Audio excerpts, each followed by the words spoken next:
Salut à tous les membres de la Familia, on est reparti avec une petite vidéo d'un basket live que j'ai enregistré parce que je sais qu'il y en avait beaucoup qui nous le demandaient. Alors j'ai eu une opportunité sur le Sterling et ça c'est un scénario qui m'intéresse beaucoup.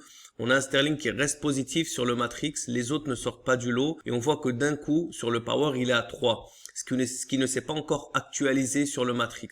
Ça veut vraiment dire qu'il sort du lot et qu'il est sur le point de devenir strong across the board. Et comme on peut le voir, il nous a fait une bonne engulfing. Donc j'ai ouvert le basket à 14h GMT. On voit déjà qu'il est quasi 15h. Donc le basket a duré 1h30. Basket très agressif, parce que je vous montre également du compounding agressif. Pendant longtemps, j'avais fait des vidéos très conservatrices avec du plus 1, moins 1%, mais je sais très bien que ça vous intéresse. Et comme tu peux le voir en termes de dollars, c'est très petit, parce qu'on parle ici d'un compte à 800, 900 dollars, je me rappelle plus. Et donc, 10%, ça fait à peu près 80-90 dollars.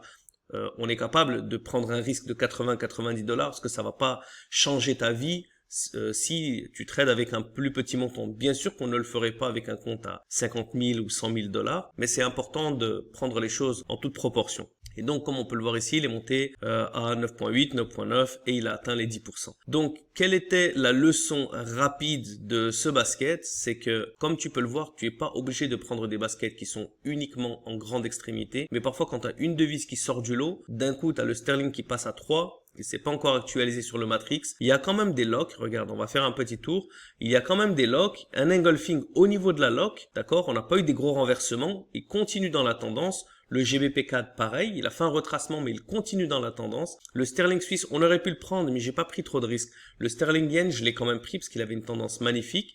Et regardez, le sterling dollar, pareil, il continue quand même dans la tendance. Donc on prend le retracement et c'est ainsi qu'on trouve également de très très bonnes opportunités. Encore une fois, je vous invite vraiment à tester en démo, en tester en simulateur, ouvrir un maximum de baskets et posez-moi vos questions. Et j'y répondrai dans les futures vidéos à travers des vidéos tuto ou d'autres lives comme ça où je vous montrerai certaines choses. Donc voilà, bon courage à tous, bon trading et je vous dis à très bientôt.